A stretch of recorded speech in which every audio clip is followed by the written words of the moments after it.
ಹಾಗೆ ಆ song shooting ಮಾಡುವಾಗ ಕೂಡ ತುಂಬ ಮಳೆ, ಅಲ್ಲಿ ಆ್ಯಕ್ಚುಲಿ ಕ್ಯಾಮ್ರಾ ಇಡೋಕ್ಕೆ ಆಗ್ತಾ ಇರಲಿಲ್ಲ, ಅಷ್ಟೊಂದಿತ್ತು ಮಳೆ, ಗಾಳಿ ತುಂಬ.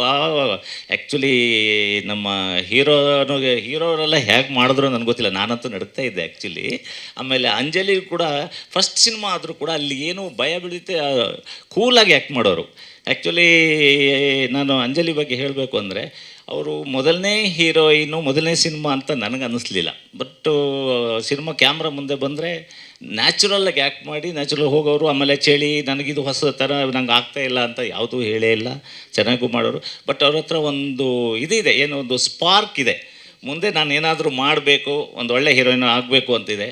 ನಾನು ಮಾಡಿದ ನನ್ನ ಸಿನಿಮಾದಲ್ಲಿ ಎಲ್ಲರೂ, ಈಗ ಇಲ್ಲಿ ತನಕ ರಚಿತಾ ಆಗಿರ್ಬೋದು, ಆಮೇಲೆ ಈಗ ಪೊರ್ಕಿ ಹೀರೋಯಿನ್ ಆಗಿ ಪ್ರಣೀತಾ ಆಗಿರ್ಬೋದು, ಆಮೇಲೆ ಜಾಲಿಡೇಸಲ್ಲಿ ಮಾಡಿರುವಂಥ ಹೀರೋಯಿನ್ಗಳಾಗಿರ್ಬೋದು, ಯಾರೇ ಮಾಡಿದ್ರು ಅವರಿಗೆಲ್ಲ ಒಂದೊಂದು ಲೈಫ್ ಬರುತ್ತೆ ಅಂತ ನನ್ನ ಒಳಮನಸ್ಸು ಹೇಳ್ತಾ ಇರುತ್ತೆ. ಇವರು ಇಲ್ಲ, ಇವ್ರು ಮುಂದುವರೆದ್ರೆ, ಒಂದು ಒಳ್ಳೆಯ ಸಬ್ಜೆಕ್ಟ್ಗಳು ಸಿಕ್ಕಿದ್ರೆ ಖಂಡಿತ ಹೀರೋಯಿನ್ ಆಗಿ ಈ ಕನ್ನಡ ಇಂಡಸ್ಟ್ರಿಗೆ ಒಂದು ಕೊಡುಗೆ ಆಗುತ್ತೆ ಅಂತ. ಆ ಥರ ನನಗೆ ಅಂಜಲಿ ಬಗ್ಗೆ ಅನಿಸಿದೆ. ಮೋಸ್ಟ್ಲಿ ಅವ್ರಿಗೆ ಈ ಸಿನಿಮಾ ಏನಾದ್ರು ನೀವೆಲ್ಲ ನೋಡಿ ಆಶೀರ್ವಾದ ಮಾಡಿದ್ರೆ ನಮ್ಮ ಕನ್ನಡಕ್ಕೆ ಒಂದು ದೊಡ್ಡ ಹೀರೋಯಿನ್ ಆಗುತ್ತಾರೆ ಅಂತ ನನ್ನ ಅನಿಸಿಕೆ. ಹಾಗೆ ಪ್ರಣೀತು ನಾನು ಬೆಳೆಸಿದ ಹುಡುಗ, ಯಾರು ಪ್ರವೀಣ್. ಯಾಕೆಂದರೆ ಅವನು ಕೂಡ ನನ್ನ ಪ್ರದೀಪಿಗೆ ಆ್ಯಕ್ಚುಲಿ ನನ್ನ ಜಾಲಿಡೇಸಲ್ಲಿ ಮಾಡುವಂಥವ್ರೆ. ಪ್ರವೀಣ್ ಅದರಲ್ಲಿ ನಂದು 4ನೇ ಹೀರೋ ಆಗಿ ಸೆಲೆಕ್ಟ್ ಆಗಿರುವಂಥ ಹೀರೋ. ಬಟ್ ಆ ಫಸ್ಟ್ ಸಿನಿಮಾದಲ್ಲಿ ನಾನು ಫಸ್ಟ್ ಆ್ಯಕ್ಚುಲಿ ಪ್ರವೀಣ್ನ ಸೆಲೆಕ್ಟ್ ಮಾಡೋದೋ ಬೇಡವೋ ಅನ್ನೋ ಥರದಲ್ಲಿ ಡೌಟಲ್ಲಿ ಲಾಸ್ಟ್ ಕೊನೆ ಪಕ್ಷದಲ್ಲಿ ಸೆಲೆಕ್ಟ್ ಮಾಡಿದೆ. ಸೆಲೆಕ್ಟ್ ಮಾಡಿದ್ಮೇಲೆ ಅನ್ಸೋದು ನಾನೇನು ಈಗ ಪ್ರವೀಣನ ಅಕಸ್ಮಾತ್ ನಾನು ಜಾಲಿಡೇಸಲ್ಲಿ ಸೆಲೆಕ್ಟ್ ಮಾಡಿದ್ರೆ ಮಿಸ್ ಮಾಡ್ಕೊಳ್ತಿದ್ದೇನೋ ಅನ್ನೋ ಫೀಲ್ ಕೂಡ ಆಗಿತ್ತು ನನಗೆ. ಯಾಕೆಂದರೆ ಅಷ್ಟು ಅದ್ಭುತವಾಗಿ ಆ್ಯಕ್ಟ್ ಮಾಡಿದೆ. ಆ್ಯಕ್ಚುಲಿ ನೀವು ಜಾಲಿಡೇಸ್ ನೋಡಿದ್ರೆ ಅನಿಸ್ಬೋದು, ಲಾಸ್ಟಲ್ಲಿ ಅವ್ರು ಎಲ್ಲರಿಗೂ ಅವನ ಬಗ್ಗೆ, ಯಾಕೆಂದರೆ ಲಾಸ್ಟ್ ಕ್ಯಾರೆಕ್ಟರ್ ಮಾಡಿದ್ರಲ್ಲ ಆ ಹುಡುಗ ಸೂಪರ್ ಅನ್ನೋ ಲೆವೆಲ್ಲಿಗೆ ಆ್ಯಕ್ಟ್ ಮಾಡಿದರು. ಹಾಗೆ ಆಮೇಲೆ ತುಂಬ ಸಿನಿಮಾಗಳು ಮಾಡಿದ್ರು ಅವ್ರೀಗ. ಈಗ ಲಾಸ್ಟ್ ಜಿಗರ್ ಇರ್ಬೋದು, ಮುಂದಿನ ನಿಲ್ದಾಣ ಇರ್ಬೋದು, ಒಳ್ಳೆ ಅದ್ಭುತವಾಗಿ ಆ್ಯಕ್ಟ್ ಮಾಡಿದ್ದಾರೆ. ಬಟ್ ನನ್ನ ತಿಳಿದ ಮಟ್ಟಿಗೆ ಒಳ್ಳೆ ಒಂದು ಇನ್ನೂ ಆ್ಯಕ್ಚುಲಿ ಒಂದು ಕಮರ್ಷಿಯಲ್ ಆಗಿ ಅವ್ರಿಗಿನ್ನೂ ಸಿಕ್ಕಿಲ್ಲ ಅಂತ ಅನಿಸುತ್ತೆ ನನಗೆ. ಬಟ್ ಇವತ್ತಲ್ಲ ನಾಳೆ ಖಂಡಿತ ಒಂದು ದೊಡ್ಡ ಮಟ್ಟದ ಹೀರೋ ಆಗ್ತಾರೆ ಅಂತ ನನ್ನ ಮನಸ್ಸಿಗೆ ಅನಿಸಿದೆ. ಯಾಕೆಂದರೆ ಈ ನನ್ನ ಸಿನಿಮಾ ಯಾಕೆ ಮಾಡಿದರು ಅಂತಲ್ಲ, ಅವ್ರಿಗಿರೋ ಬೆಳವಣಿಗೆ, ಆಮೇಲೆ ತುಂಬ ಕಷ್ಟಪಡ್ತಿದ್ದಾರೆ. ಊಟ ತಿಂಡಿಲಾಗಿರ್ಬೋದು, ತನ್ನ ಪರ್ಸ್ನಾಲಿಟಿ ಇಟ್ಕೊಳ್ಳೋ ಬಗ್ಗೆ ಆಗಿರ್ಬೋದು, ಸಿನಿಮಾದ ಬಗ್ಗೆ ಇರೋ ಒಂದು ಕಾಳಜಿ ಇರ್ಬೋದು, ಸಿನಿಮಾದ ಒಂದು ಹೀರೋ ಆಗಬೇಕು ಅನ್ನೋ ಒಂದು ಕಾಳಜಿ ಇದೆಯಲ್ಲ, ಅದರಲ್ಲಿ ಭಾರಿ ಒಂದು ಎಫೆಕ್ಟ್ ಹಾಕ್ತಾ ಇದ್ದಾರೆ. ತುಂಬ ಅದಕ್ಕೆ ಶ್ರಮ ಪಡ್ತಾ ಇದ್ದಾರೆ ಅಂತ ನಾನು ಹೇಳ್ತೀನಿ.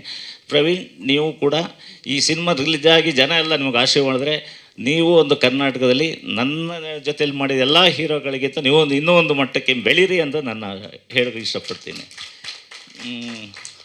ಈಗ ನನ್ನ ಇದಕ್ಕೆ ಸಂಬಂಧಪಟ್ಟವ್ರ ಹಾಗೆ ಟೆಕ್ನಿಷಿಯನ್ನು, ಈಗ ಅವತ್ತು ಈ ಸಿನಿಮಾ ಫಸ್ಟು ಇವ್ರು ಹೇಳ್ದಂಗೆ ಕಥೆಯನ್ನು ನನ್ನ ಹತ್ರ ಫಸ್ಟು ನಾನು ಅದೇ ಮದುವೆ ಸಮಯದಲ್ಲಿ ಮೊದಲೇ ಹೇಳಿದ್ದೆ. ಮದುವೆ ಸಮಯದಲ್ಲಿ ಬಂದು ಈ ಥರ ಬಂದರು. ಇವ್ರ ಜೊತೆಲಿ ಸುಪ್ರೀತಾ ಮೇಡಮು, ಇವರು ನನಗೆ ಆ್ಯಕ್ಚುಲಿ ಫಸ್ಟು ಒಂದು ಕತೆ ಈ ಥರ ಇದೆ ಅಂತ ನರೇಷನ್ ಮಾಡಿದ್ದೆ ಸುಪ್ರೀತಾ ಶೆಟ್ಟಿ ಅವರು.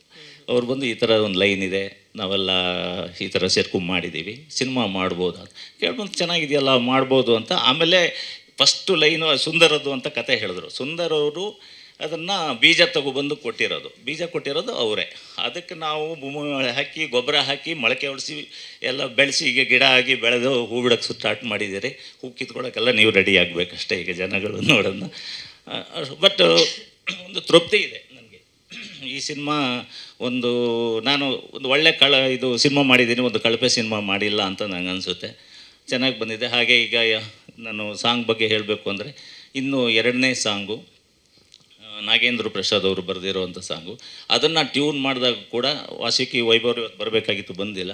ಅದಕ್ಕೆ ನಾನು ಸುಪ್ರೀತಾ ಮೇಡಮ್ ಎಲ್ಲ ತುಂಬ ಹೋರಾಡಿದ್ದೆ. ನನಗೆ ಇಷ್ಟ ಆಗಿರಲಿಲ್ಲ ಕೆಲವೊಂದು ಟ್ಯೂನ್ಗಳು, ತುಂಬ ಟ್ಯೂನ್ ಮಾಡೋರು, ಬಟ್ ಅವ್ರ ಸ್ಟೈಲಲ್ಲಿ ಮಾಡೋರು, ಅವ್ರು ಚೆನ್ನಾಗಿ ಅವ್ರಿಗೆ ಅನಿಸೋದು, ನನಗೆ ಅನ್ನಿಸ್ತಿರ್ಲಿಲ್ಲ. ಆಮೇಲೆ ಇಲ್ಲ ನಾಗೇಂದ್ರ ಸರ್ ನಂಗೆ ಹೊಡಿತಾರೆ ಈಗ ಅವ್ರಿಗೆ.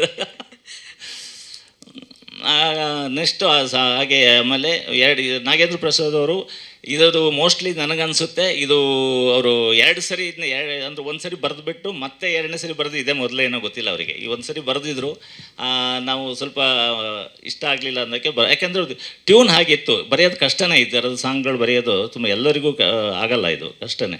ಆಮೇಲೆ 2ನೇ ಸರಿ ಬರೆದಾಗ ಈ ಥರ ಒಂದು ಲಿರಿಕ್ಸ್ ಓಕೆ ಆಯಿತು. ಆಮೇಲೆ ಈ ಸಾಂಗನ್ನು ಮಾಡೋದು, ಇದನ್ನ ಕಾಲೇಜಲ್ಲಿ ಸಾಂಗ್ ಶೂಟ್ ಮಾಡೋದು. ಇದನ್ನು ಶೂಟ್ ಮಾಡುವಾಗಲೂ ಅಷ್ಟೇ, ನಾವು ಇದನ್ನು ಸೀನ್ ಥರ ತೊಗೊಂಡು ಹೋಗೋದಾ ಅಥವಾ ಸಾಂಗ್ ಥರ ತೊಗೊಂಡು ಹೋಗೋದಾ ಗೊತ್ತಾಗ್ತಿರಲಿಲ್ಲ ಆ ಟ್ಯೂನಿಗೆ. ಹಾಗೆ ಈ ಸಾಂಗು ಟೋಟಲಿ ಎಲ್ಲ ಹುಡುಗರು ಒಳ್ಳೆ ಪರ್ಫಾರ್ಮ್ ಮಾಡಿದ್ರು. ಇವತ್ತು ಜನ ನೋಡಿಬಿಟ್ಟು ಎಲ್ಲ ಖುಷಿ ಪಡ್ತಿದ್ದಾರೆ. ಈಗ ಜನ ಅಂದರೆ ನಮ್ಮವರೇ, ನಮ್ಮ ಟೆಕ್ನಿಷಿಯನ್ ನೋಡಿದ್ದು. ಈಗ ಇನ್ಮೇಲೆ ನೀವು ನೋಡಬೇಕಷ್ಟೇ, ಇನ್ನೂ ಮುಂದಿನ ವಾರ ಅದು ಬರ್ಬೋದು ಅನಿಸುತ್ತೆ. ಸ್ವಾದಿಷ್ಟತೆಯ ಸ್ವಾದ, ತಾಜಾತನದ ಆಹ್ಲಾದ, ಉತ್ತಮ ಆರೋಗ್ಯ ಮತ್ತು ಹೆಚ್ಚಿನ ರೋಗ ನಿರೋಧಕ ಶಕ್ತಿಯ ವೃದ್ಧಿಗೆ ಈಗ ನಿಮಗೆ ಸಿಗುತ್ತಿದೆ ಉತ್ತಮ ಗುಣಮಟ್ಟದ ಪೌಷ್ಟಿಕಾಂಶ. Shri Vaidik millet health mix, ಇದು ಸಿರಿಧಾನ್ಯಗಳ ಸಂಪತ್ತು.